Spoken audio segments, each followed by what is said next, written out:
Ey, ey.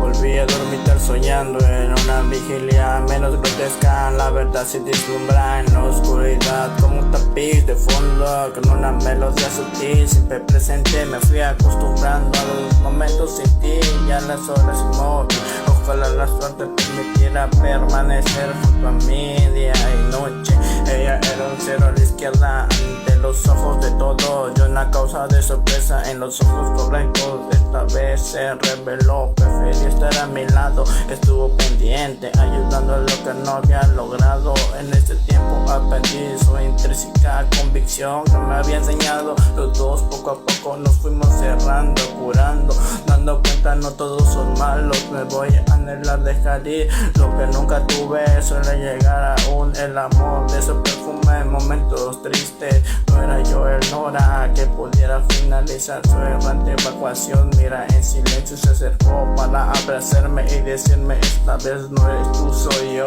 oh, soy yo, oh.